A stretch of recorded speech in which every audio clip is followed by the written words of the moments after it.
یہ جو حادثہ نہیں، یہ جو پلان کر کے مجھے قتل کرنے کی کوشش کی گئی. میں پھر پہلے واضح کر دوں کہ یہ سپٹمبر میں پلان بنا تھا. سپٹمبر میں پلان بنا تھا. 24 سپٹمبر کو اس پلان کا میں نے پبلک جلسے کے اندر میں نے یہ بتایا کہ یہ پلان بنا ہے. میرے خیال میں جلسہ رحیمی اور خان تھا کہ یہ کس طرح دینی انتہا پسند کے اوپر ڈالیں گے. پلان بنا تھا ایجنسی، یہ جو جنرل فیصل اس نے، اور یہ جو دو نون لیگ کے قاتل ہیں ماڈل ٹاؤن میں، انہوں نے قتل کیے لوگوں کو، دن دہاڑے قتل کیے لوگوں کو، گولیاں مروائیں پولیس سے. شہباز شریف نے ایکسٹرا جوڈیشل کلنگ، پولیس مقابلے میں لوگ مارے. اس کی ہیومن رائٹس نے اس کے اوپر پوری رپورٹ دی ہوئی ہے. رانا ثناء اللہ کے اوپر جو 18 قتل ہیں یہ عابد شریف کے باپ نے کہا ہوا ہے. تو یہ قاتل ہیں. انہوں نے مل گئے یہ جنرل فیصل کے ساتھ، انہوں نے یہ پلان کیا. پلان کیوں کیا؟ کہ اگر دینی انتہا پسند مارے گا تو ان کے اوپر سے ساری ذمہ داری اٹھ جائے گی. اس کا مطلب کہ عمران خان نے لوگوں کو کوئی توہین مذہب کیا، کوئی اس نے توہین رسالت خدا نخواستہ کی، اس کی وجہ سے یہ ایک اشتعال میں آ کے ایک دینی انتہا پسند نے قتل کیا. یہ سارا پلان تھا. ہمیں پتہ تھا. میں نے 2 جلسوں میں پبلک کو بتایا کہ یہ پلان بنا رہے ہیں، اور یہ پلان پھر وزیر آباد میں سامنے آیا. اور یہ جس لڑکے نے گولیاں چلائی، ایک دم کور اپ شروع ہو گیا کہ جی بس وہ ایک دینی انتہا پسند تھا اور وہ اذان نہیں تھی، اور یہ اور سارا جو مذاق کیا گیا وہ بھی کور اپ تھا. پیچھے یہ بیٹھے ہوئے تھے جو پورے کنٹرول کر رہے تھے کہ نیریٹو کیا ہوگا. اور پھر جب یہ ہمیں پتا تھا، کیونکہ مجھے تو پتا تھا، پہلے ایک ادھر سے گولیاں آئیں پھر دوسری طرف سے آئیں. یہ بھی کہا گیا کہ نہیں جی یہ تو صرف ایک، اور وہ کہتا ہے اگر کسی کو شک ہونا چاہیے تو وہ جب خود کہتا ہے کہ جی میں اکیلے نے کیا ہے، تو ادھر سے بھی پتہ چل جانا چاہیے کہ پیچھے سے اس کو طوطے کو پڑھایا جا رہا تھا. اور اب جب فورینزک ہوا ہے اس کنٹینر کا تو واضح ہو گیا کہ 2 مختلف قسم کی گولیاں استعمال ہوئی، یعنی 2 شوٹر تھے. تو جو سارا ان کا پلان بنا ہوا تھا کہ سلمان تاثیر کا قتل ہوا، دینی انتہا پسند نے کیا، وہ سارا وہ ختم ہو گیا. اب دوسری چیز کہ آج میں خاص طور پہ ایک تو ابتسام کو، جو ماشاءاللہ ایک ہیرو ہے، کیونکہ میں نے جب اس کی فوٹیج دیکھی کہ ایک عام آدمی دیکھ رہا بندوق اس کے ہاتھ میں ہے اور اس کے باوجود وہ پکڑ رہا ہے. میں تو پہلے اس کو سلام کرنا چاہتا ہوں کہ ہمارے نوجوانوں میں اس طرح کا جذبہ ہے. یعنی ایسے ہمارے نوجوان ہیں جو کہ اپنی جان خطرے میں ڈال کے اور وہ بچانے کی کوشش کر رہے تھے. اور مجھے تو میں تو اس کو اب میں کیا کہوں گے، شکر ہے، میں تو اس کی والدہ کا بھی شکریہ ادا کیا کہ آپ نے ایسے اپنے بیٹے کو تربیت کی ہے. دوسرا جو سب سے بڑی ٹریجڈی تھی وہ معظم شہید کی تھی، اور وہ ہم سب سے دیکھی نہیں گئی وہ تصویریں کہ 3 بچے اس کے بیٹھے ہوئے ہیں اور باپ کو جگانے کی کوشش کر رہے ہیں. اور میں پھر سے کہہ رہا ہوں کہ ہم انشاءاللہ پوری ذمہ داری ان بچوں کی ساری زندگی تک لیں گے. اب میں اپنی ساری قوم سے جو 2-3 آج باتیں کرنا چاہتا ہوں. پہلے تو یہ اب ہماری مارچ رکے گی نہیں. ہماری حقیقی آزادی کی جو تحریک ہے وہ رکے گی نہیں، وہ انشاءاللہ اور زور پکڑے گی. کیونکہ یہ جو اس کے بعد ہوا، میں اب میرے ذہن میں کوئی شک نہیں کہ جب تک اس ملک کے اندر ہم انصاف نہیں لے کے آئیں گے، ہم حقیقی طور پہ آزاد نہیں ہوں گے. اور ہم حقیقی طور پہ جب تک آزاد نہیں ہوں گے، یہ ملک میں خوشحالی نہیں آنے لگی. یہ اگر کسی کا خیال ہے کہ جنگل کا قانون ہو اور ملک خوشحال ہو جائے، خواب کے اندر تو ایسے ہو سکتا ہے، یا لوگ خواب دکھا سکتے ہیں، لیکن جو دنیا کا معاشرہ ترقی کرتا ہے وہاں سب سے پہلے انصاف قائم کرتا ہے. میرے نبی صلی اللہ علیہ وسلم نے مدینہ میں سب سے پہلے عدل اور انصاف قائم کیا، پھر اس کے بعد خوشحالی آئی. عدل اور انصاف انسانوں کو آزاد کرتا ہے، طاقتور کو قانون کے نیچے لے کے آتا ہے. اور کیا ہوا اس کے بعد؟ جو جو مجھے پتا ہے یہ میجر جنرل فیصل اس کے پیچھے تھا.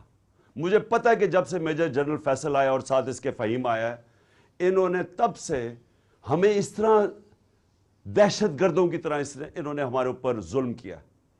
یہ ہمیں پتہ ہے ان کی بیک گراؤنڈ کیا ہے. بلوچستان میں انہوں نے دہشت گردوں کو کہتے تھے جی بڑا یہ تکڑے ہیں. اللہ معافی دے کہ اگر یہ اس طرح کے لوگ ہیں دہشت گردی کم نہیں ہوگی. ان کے حرکتوں سے دہشت گردی بڑھے گی. جو ہمارے سے انہوں نے کیا ہے, جو صحافیوں سے کیا ہے, جو ارشد شریف سے انہوں نے کیا ہے. ارشد شریف کی مجھے پتا, ارشد شریف جب مجھے کہہ رہا تھا کون کون اس کو دھمکیاں دے رہا تھا جو ملک سے باہر گیا ہے, اور ارشد شریف میں بعد میں بات کروں گا. اس سے پہلے اعظم سواتی سے جو انہوں نے کیا, یہ جب سے یہ آیا ہے میجر جنرل فیصل, تب سے صحافیوں کو, سوشل میڈیا کو, ٹی وی چینلز کو دھمکیاں کہ جی عمران خان کی پروجیکشن نہیں کرنی. اور تب سے انہوں نے فیصلہ کیا کہ یہ اب ہمیں جس طرح دہشت گردوں کو خوف دلاتے ہیں, دہشت دلاتے ہیں, وہ انہوں نے ہمارے ساتھ کیا. یہ جو ایف آئی آر رجسٹر نہیں ہو رہی, میں پاکستان کا ایکس پرائم منسٹر ہوں, میں سب سے بڑی پارٹی کا سربراہ ہوں, میں اپنی ایف آئی آر رجسٹر نہیں کر سکا کیونکہ میجر جنرل فیصل کا نام آ گیا. یہ کوئی ایسا آدمی ہے جس کے اوپر پاکستان کے قانون نہیں لگتے ہیں. D G I S P R کہتا ہے کہ جی ہماری فوج کی توہین ہو گئی. فوج کی توہین تب ہوگی اگر فوج ایکشن نہیں لے گی. توہین تب ہوگی جب ایک ادارہ اپنے آپ کو قانون سے اوپر سمجھے گا.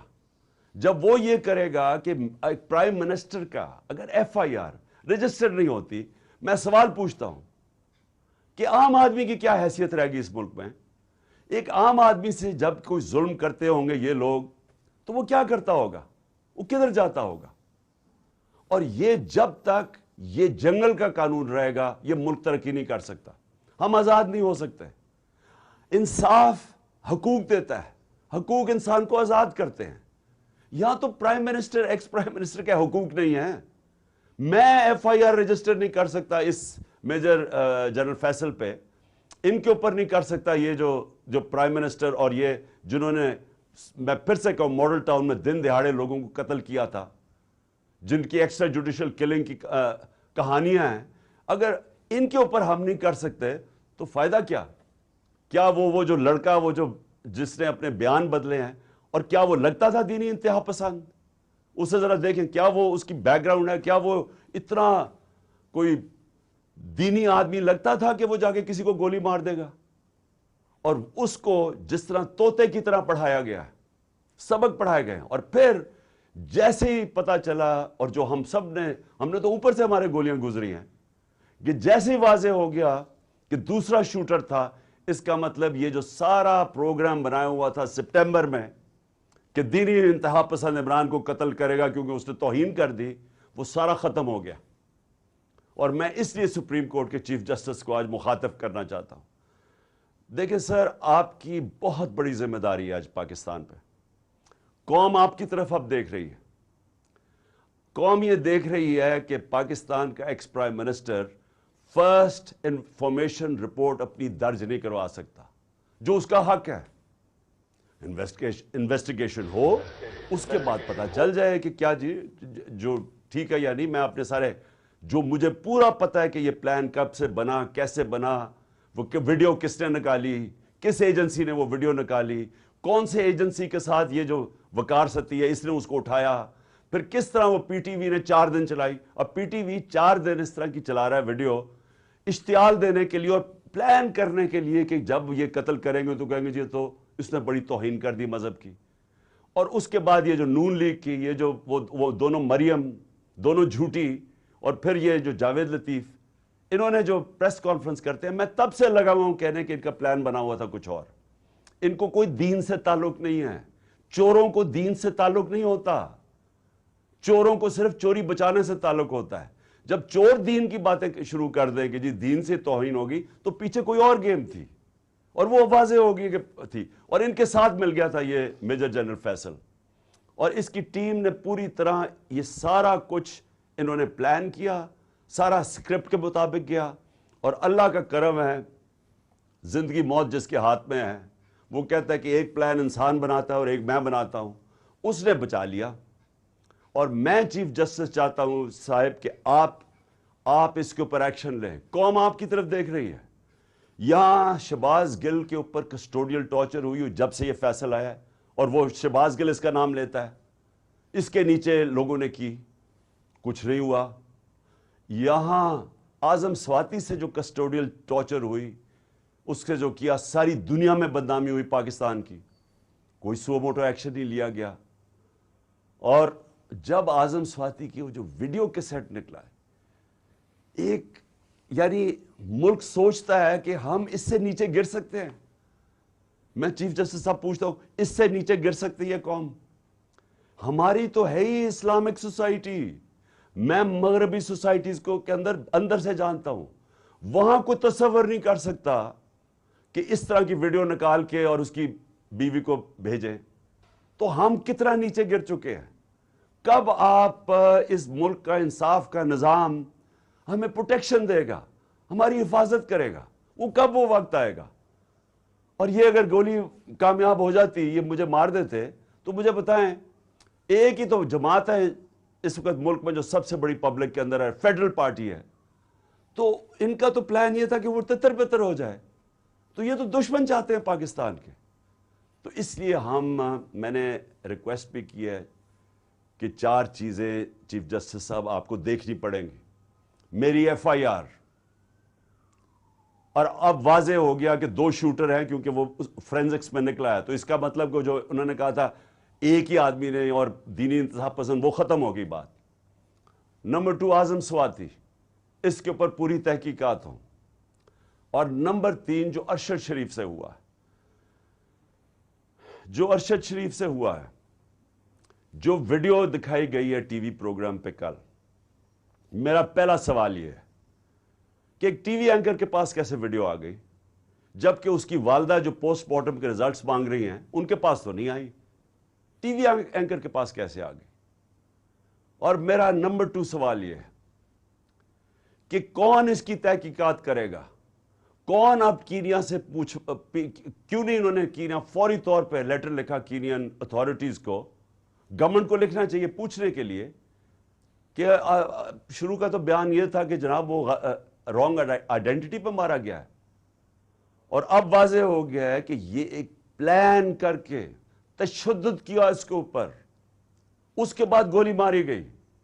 تو جب تشدد کیا، وہ کون تھا جس کو سب سے زیادہ تکلیف تھی ارشد شریف کی رائٹنگ سے، اس کی تحقیقات، اس کی جو انویسٹیگیٹو جرنلسٹ، کون تھا جس کو خطرہ تھا اس سے؟ کون تھا جس کو اتنا غصہ تھا کہ پہلے اس کے اوپر تشدد کرو پھر اس کو قتل کرو؟ یہ چیف جسٹس صاحب، یہ صرف سپریم کورٹ کر سکتا ہے۔ ہمیں کوئی اعتماد نہیں ہے اب۔ انویسٹیگیٹو ایجنسیز ان قاتلوں کے، ان چوروں کے، مجرموں کے ہاتھ میں ہیں، اور یہ جو آرمی آفیسر ہے، اس کے اوپر کس کو اب اعتماد ہے؟